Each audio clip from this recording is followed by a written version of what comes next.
to the small group that joined us tonight and there, and everyone on video. So we are videoing this as well. Some people wanted to stay home today, which we fully respect, but we wanted to make sure that we got this event in because Ron's heading up north soon, and we didn't want to lose the opportunity with him to come share with all of you. So we're super excited to have Ron with us today. So I think most of you read his bio, and we're going to talk through in detail a lot of his experience, but essentially built, scaled, IPO'd two very successful companies, and was the leader of both of those companies, and has just a ton of experience from a startup perspective, a growth perspective, and everything you would want to know about being a business owner. So we're super excited. Thank you for coming. Thank you, my pleasure, Shana. So it's not often that we get people with your expertise and experience here, so we're happy to have you. Okay. So what I'm going to do is I'm going to ask some questions. So Ron and I had a very long discussion last time we met, and I got to learn all kinds of great information about his businesses. And so I wrote down some questions that we'll go through, and then if you all have questions, you can feel free to ask, and we'll do Q&A. Okay. Okay. Go. All right. So the first question is just to tell us a little bit about the first business you started. One of the things you said to me was, how do you build a business when you have no money and no track record of running a company? Yeah. Which I think is a big question that everybody has and is the big challenge. So maybe you can share a little bit about that. So I'm going to go back before that. Perfect. Okay. So, I grew up in New York City and went to the city colleges. Didn't have, my family, it was fine. We always had food on the table, but we didn't have enough money to really go out and, spend a lot of money on an education. But I was fortunate, very fortunate at that time, to have a free education in New York. And I decided to become an engineer not because I loved engineering, but because it fit what I was good at, which was kind of math, science, technology. And at the same time, I thought there was a brain drain. I thought I could get a job. I could make some money and do something. But from high school before that, I always knew that I didn't want to work in a big company. I didn't want to stay in a big company. I wanted to try to figure out a way, using whatever skills I had, to build a company. I didn't know what the company would make. I did a lot of work in plastics and stuff like that in college, and I thought that would be a great avenue, but it didn't turn out that way. So I was flexible enough, and I got, kind of first offer into another job. I wound up in metallurgy, and then from metallurgy, I stumbled into a fledgling industry called the semiconductor industry, microchips. And there I was, had a chemical engineering degree, didn't know much about electronics, although we took some classes, but it turns out you need chemistry and physics to make semiconductor devices. So that was my avenue into that industry. And I decided that people kept telling me I should be in sales. I said, I don't want to do sales. I want to use my skill set, because if I don't use it, it'll die.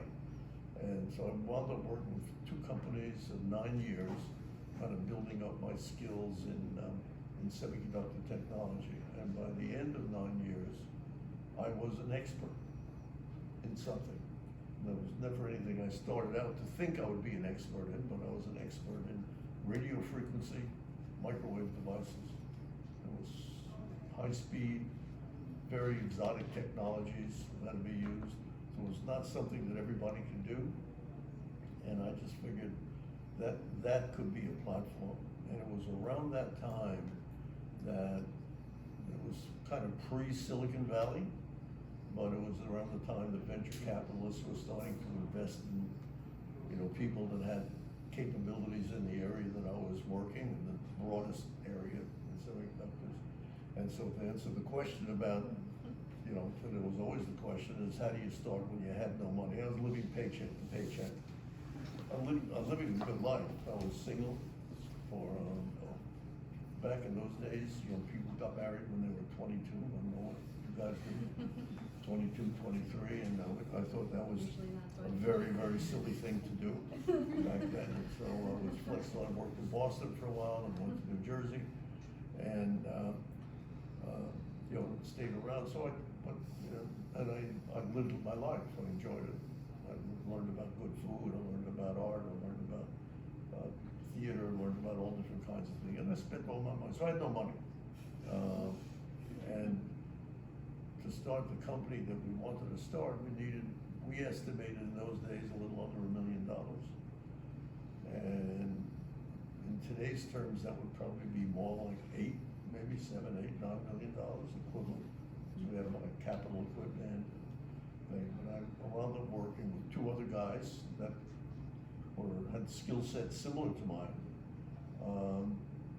And we then spent about a year while I was still working in the company we were working at, just knocking on bankers' doors and giving a sales pitch. Those were the first kind of business plans, if you will, that we wrote. So we presented ourselves as, the theory always was that money is looking for ideas. And we had ideas. We had a capability to do things that very few people could do. The competition wasn't that great.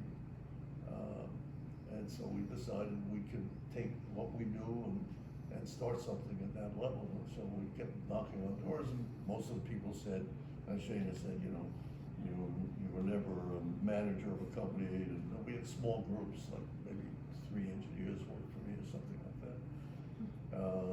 And we worked at a large company. We never had sales experience. We didn't have manufacturing experience. Didn't have any of those things.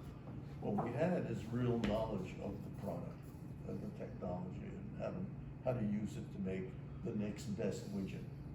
So it was a widget company. And we had made certain things that we knew were good, but the company we were with didn't know how to sell them. And we figured whatever they were doing was the wrong thing to do. That was kind of my management, so I didn't have really management experience, but the experience I had was I worked for this company for 6 years, and I saw whatever we gave them to do, they messed it up. So my theory was just do the opposite of what they do.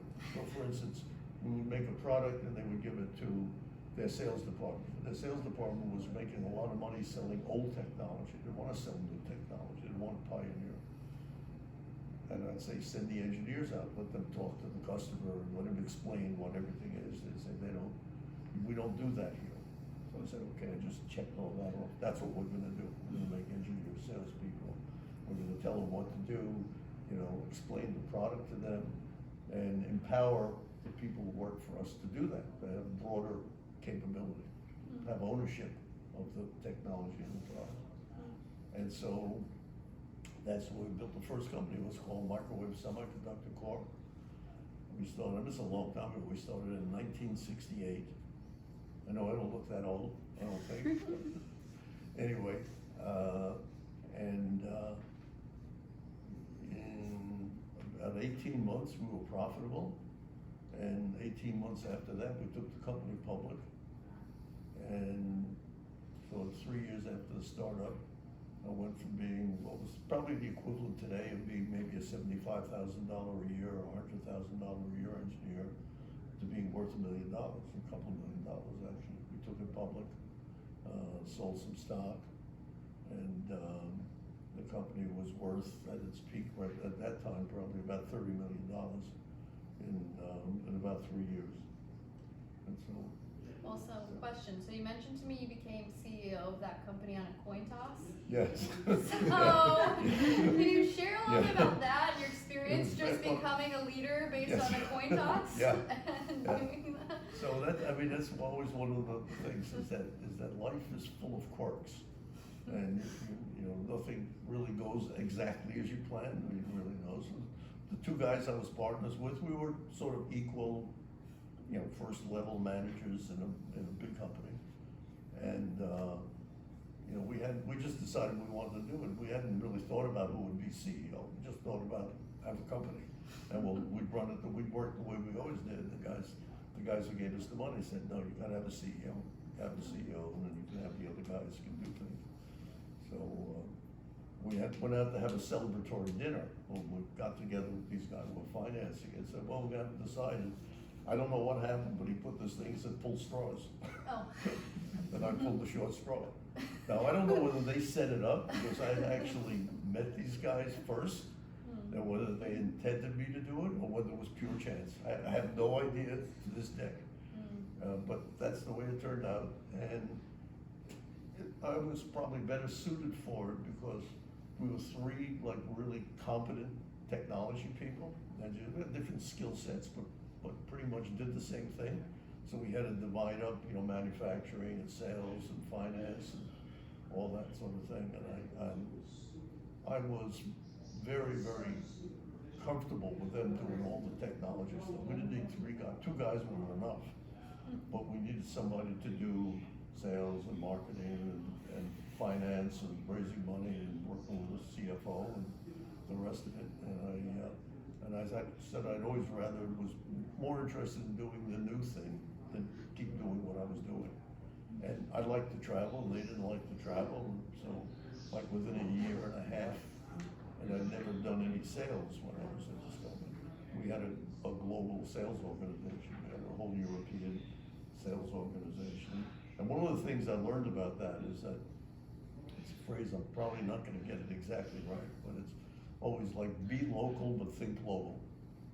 So we always believed in taking whatever we had, you know, be the best we could in our local area, hire the best people, that kind of thing, but then take what we made and go out into the world. And I was lucky enough, I found out there was something called, which they have now, it was Westcon and American Electronics Association. They had these sales things, and I went to them where they were selling products like that were competitive to us. And I just went there one day and I met these guys standing in the booth, mostly guys at that time. And I said, well, what do you guys do? He said, we're a sales rep. I said, what's a sales rep? He said, sales rep is somebody, you know, we represent companies that have products that we want to sell to everybody who's in our territory that wants them. So I said, you know, maybe you got to get sales reps instead of hiring salespeople. Let's just do that. And so we wound up getting, you know, one in LA, one in San Francisco, one in, you know, Chicago, and, you know, throughout the country. And then I met another guy who was like head of sales for a company that was bigger, much bigger than ours, but they didn't have our product. And he said, you know, I have this sales organization in Europe, and we have everything we need to sell to the marketplace, but we don't have your product. So I said, oh, let's do a deal. So we did a deal, and, you know, 6 months later, I had offices in Paris and London and you know, all over Europe, and then they had somebody in Japan and somebody else in China. So we wound up, you know, we were instantly had a global footprint. And so that was part of that, you know, be really local in what you're doing, get the best talent, the best people you can in the thing, but then take it out to the world. And that turned out to be a huge win for us. Took my wife on the first trip to Europe by that time, so, you know, it was all that good. So, you also had to raise money for this company. Right. And I know you had mentioned to me that, I believe it was in this one, that there was somebody you knew from camp growing up that you ran into. Close, but not exactly. Okay, something like this that helped launch your fundraising. I think that's really important because often the fundraising grind's really hard, and I think sometimes people forget the value and power of personal relationships. So, the first, we were three guys, that was the founding partners. One of the guys was the lead in trying to raise money for us. And he probably would have been the CEO if he had raised the money. So he had friends in Wall Street, and we were fortunate because we did all this in New Jersey, by the way, so that's where we were working, and that's where we started the company. But we were very close to Wall Street, so we had a lot of financial people all around us. And he said, you know, he worked with a guy who said he'd help us raise money for a 5% fee or something like that. So we said, okay, a nice guy, and he would, you know, help us write a business plan, and he would introduce us to a lot of Wall Street investors. And we had a series of meetings over a year period. Struck out on every one of them. You know, maybe 10 meetings, different groups of people. you know, don't have enough experience, we don't understand the business, we don't understand the market, you know, whatever. And, so we're sort of running out of steam. We're still kind of hanging. I'm thinking maybe I'm gonna quit my job, maybe I'll go out to Silicon Valley, I'll do something different because this isn't gonna work. And when I'd gone to college, and really in New York, there's an area called the Catskill Mountains, I don't know if you've ever heard of it, but it was famous for hotels. You know, whenever people went in the summertime up to the Catskill Mountains. And they hired college kids as waiters in the summertime. So I did that for 1 year. And I met this guy, wasn't camp, it was a waiter. Sorry. And, that's okay. And, you know, one day I'm talking to him about Bill and saying, you know, we're doing this, we're trying to do this thing. He said, you know, he was in the real estate business for that time. He was a broker, mortgage broker.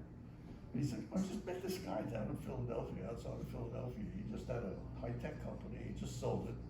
He made a lot of money and he's looking to make some investments. So maybe you should talk to him. I said, cool, let's go.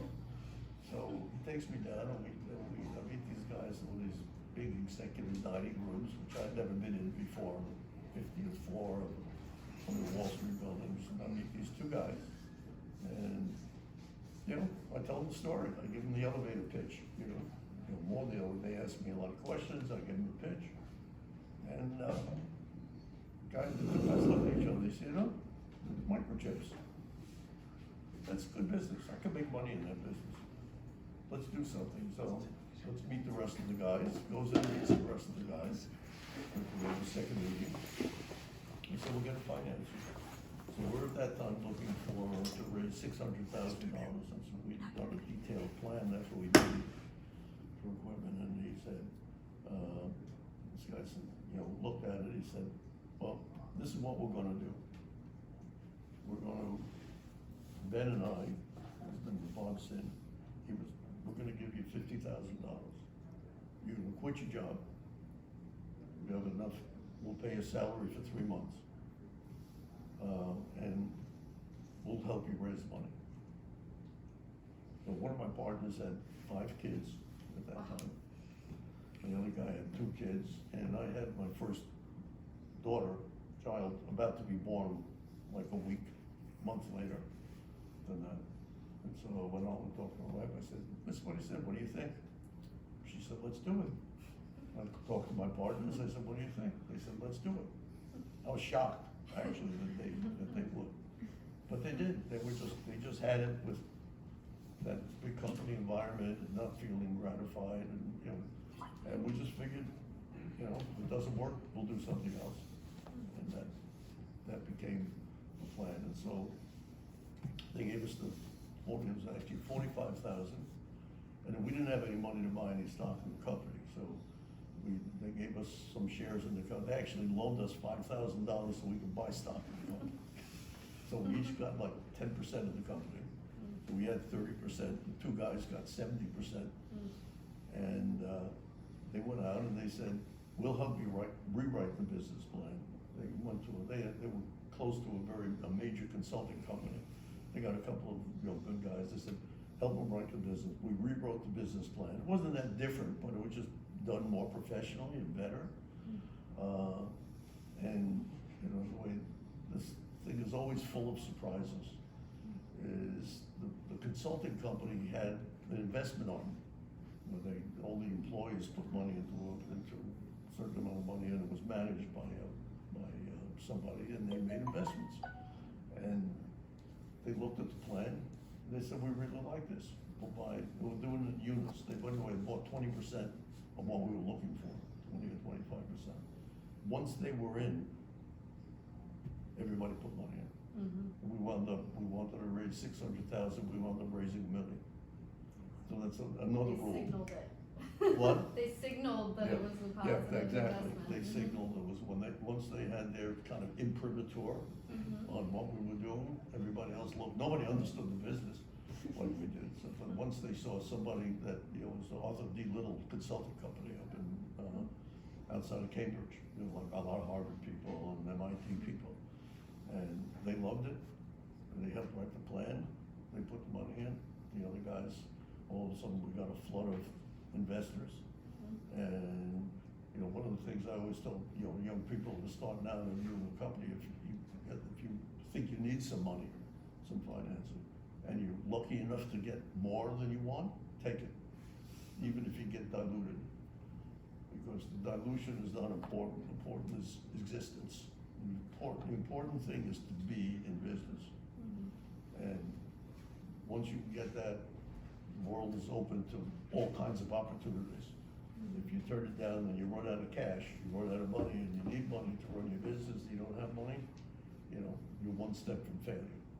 So you always want to keep yourself as many steps from failure as you can, because whatever plan you wrote, it's never going to work out that way.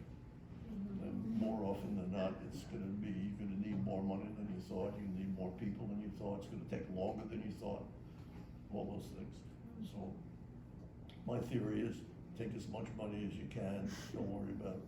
'Cause I have a simple mathematical formula. 100% of zero is zero. 1% of a big number is a big number. Yeah. And so, you know, if you can make it big, you know, go for it and take the money and make it as big as you can. Because it's fraught, all businesses are fraught with unknowns. And you want to be as well prepared as you can for those unknowns.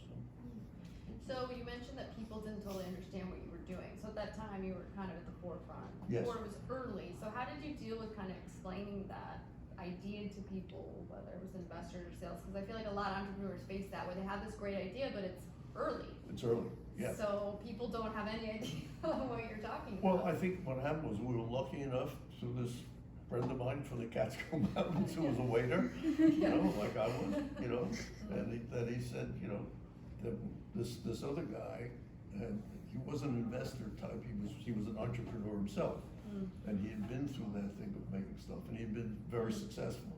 He invented one of the first electronic stock quote machines, and it just sold it to a large company. So, you know, he just listened to this pitch, and he could conceptually, he got it. He got it. The other, I told you there was the other guy before that was going to Wall Street talking to all these bankers. None of them got it. They would always think of a reason why this can't work. You know, you didn't have enough experience, there's not enough, big enough market out there, or the competitors are too entrenched, etc. So you just have to find the one. So you have to find the one, and you have to keep going. You know, you get turned down the first time, the second time, the third time, the fourth time, the fifth time, the sixth time, the seventh time, the eighth time, ninth time. Just keep going until it's big. You have to be you'll have to really be committed and passionate about it. And what myself and my partners do is we didn't want to be where we were anymore. So we were either going to do this or do something else. Right. And, you know, there's a lot of paths we didn't know, but that turned out to be, you know, we found that one path that I never would have thought, never could have planned it. And you take advantage of it. Yeah. So what made you decide to go public with the company, and how did you kind of face that decision, decide on that decision, and move forward? Well, it's a great way to liquidity. You go public gives you two great things. It finances the company. You raise more money, so you can do more things, hire more people, make more products, expand, buy companies, do other things.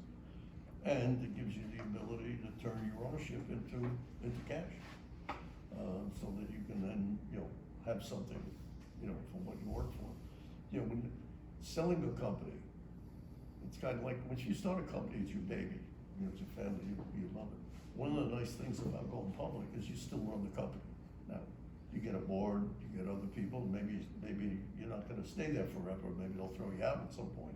That happens, but the advantage of going public is you make money, you fund the company, and you still have control of the company. You still have ownership of the company. You may get more board, you may get other kinds of people, but, you know, for me it works. It's a great way. I know today, especially for a lot of the software companies, a lot of the software startups, most people, their end game is sell the company. Right. Liquidity thing is to sell the company. we found at that time, and this was sort of the era, we went public the same month as Intel. Oh, wow. Put it in perspective. Mhm. So the guys at Intel had been at Fairchild 3 years before. They started their company the same month we started our company. I actually went parallel. They got much bigger, much more valuable than we did. But, in our niche that we were in, it worked fine. Yeah. And it worked. It was interesting. So we went public in '71, 3.5 years after we started it. And it was like $10 a share and then $20 a share. So it was worth about $30 million. And then in the early '70s, there was a financial crash in '73, similar to what's happening today. And the stock market went down, and when that happens, everything gets sold. So we went from $20 a share to $2 a share, Wow. 3 years, 3 or 4 years. So fortunately, we'd taken some money out, so I changed my lifestyle, I did much better, and I had 2 kids, bought a house, and that kind of thing. And then we started to make, to keep developing new products. And what's interesting is in terms of going to the second company, is that Yeah. we were making devices in silicon was the material, so Silicon Valley, the same of that. We were using similar material to make a different set of devices, radio frequency devices. And but there was a new technology coming down the pipe called gallium arsenide, and there were some companies in Japan that were starting to make product, and suddenly we were competing with Japanese companies. But in the meantime, the time we still had cash, because we had gone public, and we were able to manage it well. So we expanded it to gallium arsenide. We recruited some top talent out of like Bell Labs and RCA Labs and places like that, and then we wound up in this, as a leader, one of the leaders in this new technology. But then at that point, that led to like 1979 when we sold that company. And we sold it for 2 reasons really. One is, and you've probably read things and say, if you know about the Beatles, you know what happens to partnerships. No matter how good you are, no matter how much you really respect and like each other, things don't always work out. People have differences of opinion, whatever. And so I had, you had that. I get that. So I relate to this. yeah. So that was one. I was one of the partners. If I said white, he said black. And blue, he said green. It was like, it was always like fighting up. I said, let's get computers. He said, let's get typewriters. We just didn't see eye to eye. So that was one issue. And the other issue strategically is that we had never competed with Japanese companies before. That was when Japan was climbing, was starting to take over. Sony was coming with all the new Japan technology companies.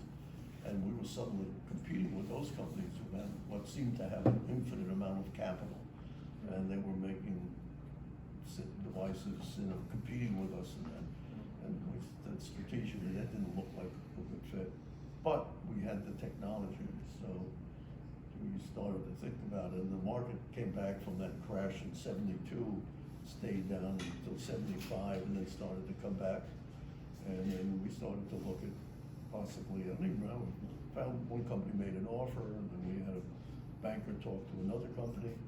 And actually, we were starting to get offers, so the stock went from like $2 to $7 and then $14 in like a 2-year period. And we said, it's time to get out.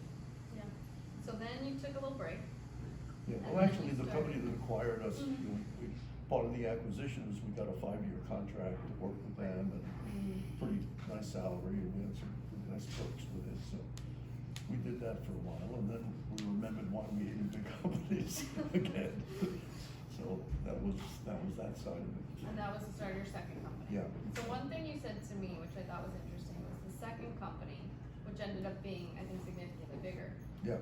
took much longer Much to more. see success. So your first company went public 3 years.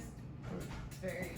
I would say that's a fairly quick success. Yes. This second company, you had experience, you've been successful, but this one took a lot longer. So can you share a little bit about that? Right. So the advantage, So the first time we sold, I told the story about how we raised the money. The first time it was difficult. We just said one guy, just pure luck.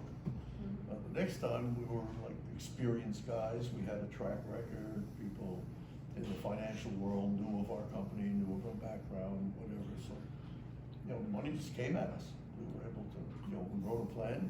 We spent like 6 months to a year writing a plan, and then we'd actually got a major VC company to give us like seed money, and we kind of worked with the seed money for a while, and then once we had it, they were able, with their backing and our reputation, we were able to raise, and then we raised about like, you know, sort of like 8 million in equity and 8 million in debt, $16 million financing, really, you know, right out of the chute. But we were way ahead of the market, way ahead of the market. So there was a small niche market, but for what we needed to cover our expenses, we needed a much larger market. So we were doing like $1 million a year in sales and burning like 5 or 6 million a year. We had 60 employees, we had capital equipment, paying rent, travel, and we had done a business plan that said, to the first one, we were kind of making a variation on a product we had made and where we were working. We didn't violate any patents, we did some innovative stuff, but it was in that field, there was an existing market. So we just had to be better than the guys. When we did Anadigics, which was the second one, there was no real market. We had to create the market by creating great products that would transform and change the market. And we also had to wait around for a market that would want to gobble these products up. So that was, you know, that just took way longer. So I not to go into technical details, but we were making products. It was for communications technology. So we were making for fiber optics. We were making them for cable television, for satellite communications, radar, defense electronics. It's a broad spectrum of things, but none of them hit. None of them had growth. What took it? There was like 2 steps. So we went from like 85 to 92, I would say, 7 years. And I would say literally we wrote a new business plan every year. We wrote one, so we raised the original money on. At the end of about a year and a half to 2 years, we were kind of out of cash. We wrote another business plan that was different than the first one. Not radically different, but different spin.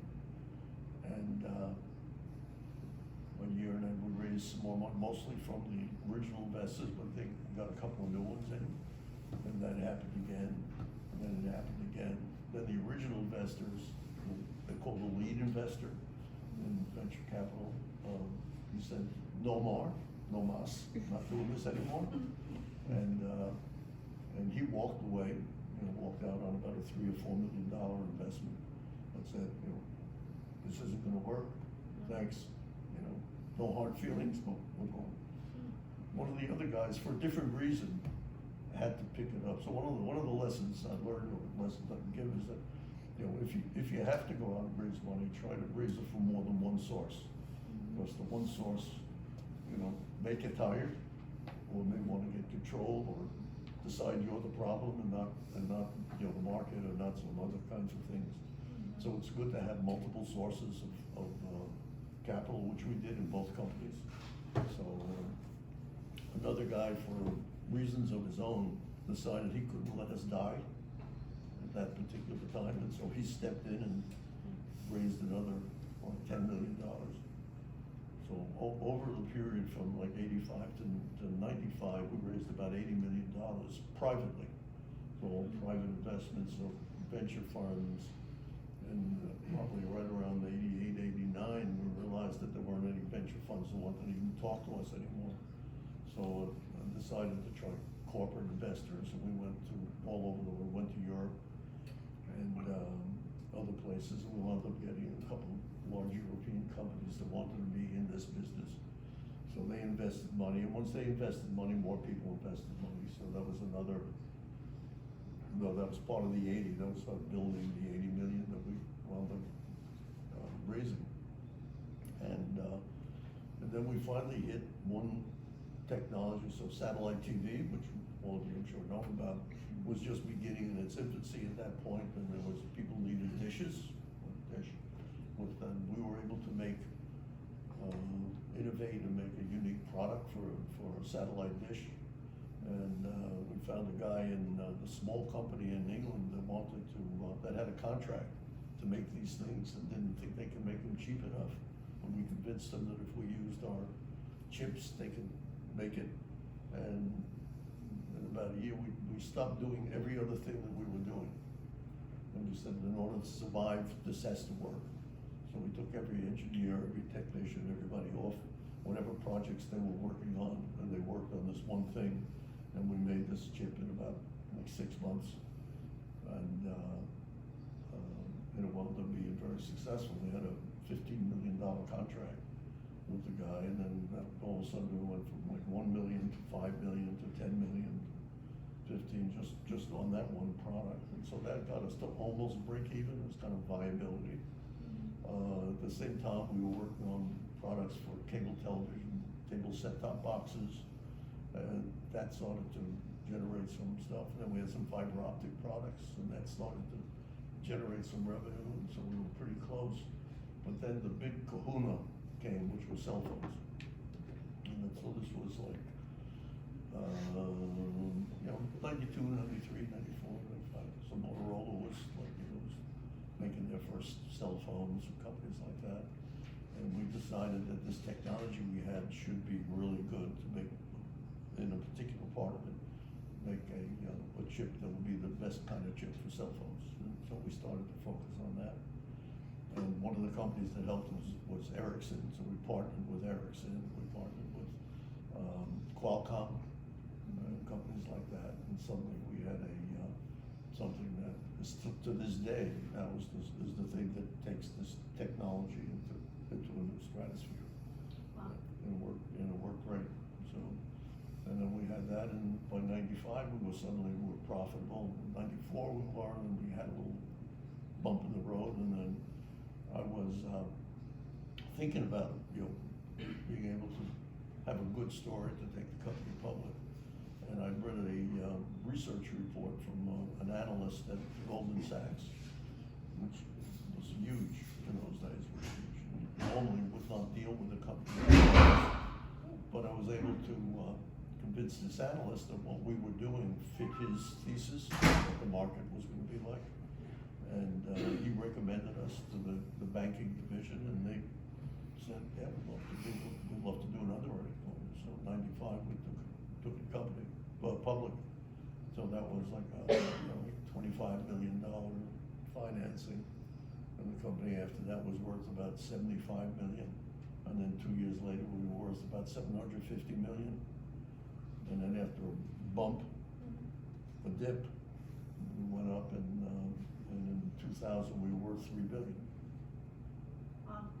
So all those years of waiting for it to hit was worth it. Yeah, and I never in a million years would I have said this company would be worth $3 billion. So it's just, so sort of my message is, once you're out there and you're in existence and you've got your own company and you have some financing and you can do things, strange things happen, terrible things happen, and wonderful things happen. Things way above your expectation, and on the other hand, things that are, they say, oh my God, I didn't think that would happen, and you're going out of business. It's just sort of, it's that kind of thing. And you have to have the stomach to be able to handle that. You have to be able to live in that uncertainty, in that environment, because, my experience is nothing is certain. And you keep at it, good things can happen, not bad things happen. And you gotta rely with it. One of the lessons I always learn is if you're a CEO of companies that are going through that, you have to be optimistic when things are terrible, and you have to be pessimistic when we're going great. Yeah, always looking at it. When they're going great, just realize that it may not always be great, and so worry. Do something, take care of stuff. when things are bad, you gotta walk around, you know, if you have 30, 50 employees, whatever, you gotta walk around with a smile on your face, and you gotta, you know, tell the troops that, you know, we can fix this problem, it'll get better, just hang in there. So what were some And things be open. that Be helped open. you, because you could be the strong face and optimistic person for your team, but what did you have to lean into to get that for yourself during some of those uncertain times? Were there any practices or habits or people that helped you? I don't know, I think it's in the end, I just never worried. I mean, to be pessimistic for me is I had to worry, I had to force myself to worry. I'm just, you know, I'm normally just an optimistic person. That's good. You know, and I think to be an entrepreneur, you have to be optimistic. You have to think, because there's always obstacles. You can always, so I go back, I said, I was brought up in a wonderful family, one of two brothers. My mother was great, my father was, you know, successful in what he did, but he was always worked for somebody. And he was either a salesman or a manager, sales manager at a low level, retail kind of thing. Did not make a lot of money. In fact, my second job out of college, I was making as much money as he had made after working for like 30 years in what he was doing. So, you know, but it was fine. But because of that, he had this, maybe there's a lot of people say it's sort of the depression mentality, is that he would not take a risk. And probably one of the reasons that I always had this feeling that I didn't want to work in a big company stemmed from that particular thing. Is I said, if I was going to have an opportunity and it was, you know, I had to take a risk to do it, I would take it. I never wanted to look back and say that was, I had the opportunity and didn't take it. And I remember he had one or two opportunities, and then, you know, told the family, and he cared too much about his children, he cared too much about our education, and cared too much about taking it, all for the right reasons. But nevertheless, he didn't take that risk. And I just said, I'm not, you know, and so I just always figured to work it out, and if that doesn't work, then I'll try something else. Right. And one thing you mentioned to me that I think is really interesting, I think would be very relevant to everybody here, because I think sometimes we have that mindset, is that at one point in time you thought you might have to go to Silicon Valley to start the company, and you chose not to. Right. You strategically chose to stay Right. where you live to build it. So can you share a little bit about that? Yeah. So I worked actually on 128 outside of Massachusetts, which was a big tech center at the time. You know, MIT being there, and Harvard, and a lot of medical places, Lincoln Labs and stuff. And then I wound up working in New Jersey, and that's when we started our company. But New Jersey was not a hotbed of startup technology. And so when we left the first company, and I realized that I had to do something, I made some good money, but I knew I had to still work. And so the logical thing would have been to go to Silicon Valley, where I could take the experience I had and go out there and either, you know, become CEO of an existing company, or meet some venture capitalists, or start something, because that's where all the money was. Or stay, but I had established a life for myself in New Jersey. I had two daughters at that time. My family, social life, everything was all tied up with New York, New Jersey area. And I just decided that, you know, if I had a choice of chasing it by going geographically someplace, or staying put and starting another one, I would do it. And so I just decided that was the only way that I'd feel comfortable with not disrupting my family, you know, staying with my friends and family and all the people I knew. And that was a very high priority, the highest priority for me. And I said, you know, let's go and start. I thought we'd start a small company, and it turns out we started a big company. And it wound up being, you know, a company that, like I said, its peak, I think we had maybe about 300 or 400 people, you know, employees who were global. We had, you know, operations in a couple of different parts of the country and one in Europe. And I didn't expect it to get that big, but it did. And so, share a little bit about being the leader of that size company and your experience of that, because I think that that's pretty incredible. I think you're fairly humble in sharing how things happened and how things worked out and how these companies got very successful, but you were also the head of both, so I'm sure that there was something special going on. My first thing, I have a grandson who's 23, just graduated college, and what I tell him is surround yourself with the smartest people you can. That's my thing. There's a lot of people that are smart or are afraid of other smart people. I have the opposite attitude. I was always worked with smart people, and I don't need to be the smartest guy in the room. I don't have to be the smartest guy. I need to be surrounded. I want to have people around me who are smart, who I know can take responsibility, can do things, can take on jobs, who will be loyal, who you can work with, and let them do it. So I was always open. I always tried to hire the smartest people I could. Geeks, a lot of geeks, a lot of nerds, and and keep them around, because I supplied something different than what they had.